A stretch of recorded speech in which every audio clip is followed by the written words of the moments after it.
work through 3 examples of how to find the volume of a cylinder. Hello guys, welcome to Cloud Bushy Math. So to determine the volume of any 3-dimensional shape, we multiply the area of the base times perpendicular height. For a cylinder, the base is a circle.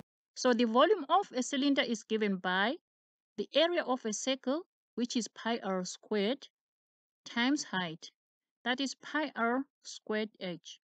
Let's look at our first example. Now, the radius of this cylinder is 4 centimeters and its height is 7 centimeters.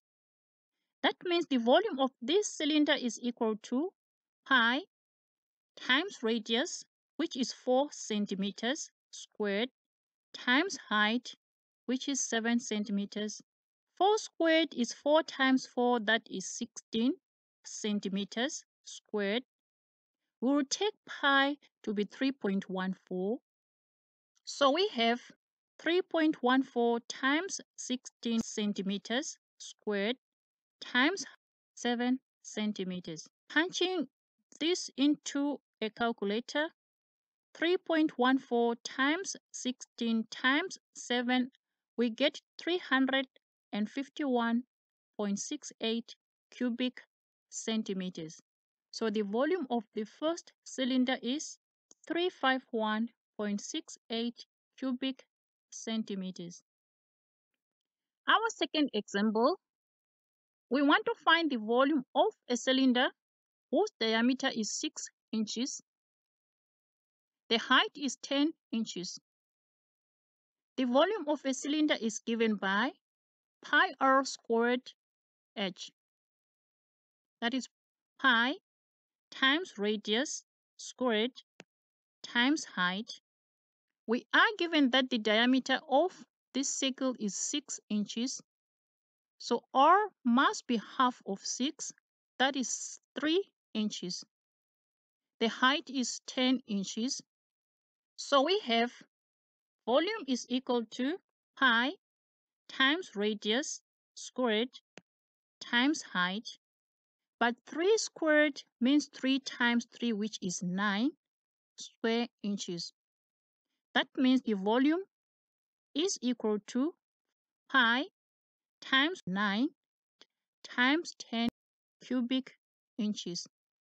Now, since 9 times 10 is 90 and pi is approximately 3.14, we have 3.14 times 90 cubic inches is equal to, from my calculator, 282.6 cubic inches.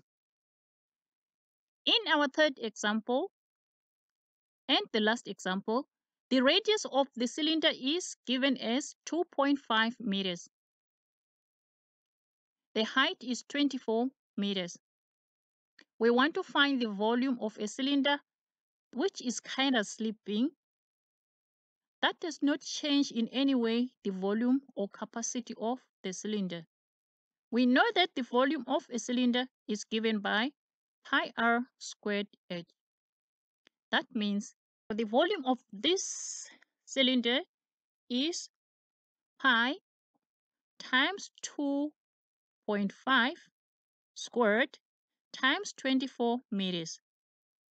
2.5 times 2.5 is 6.25. We are taking pi to be 3.14. So we have 3.14 times 6.25 times 24 cubic meters, which is, from a calculator, 471 cubic meters. That means the volume is equal to 471 cubic meters. Thanks for watching. Please subscribe and hit the notification button for more videos.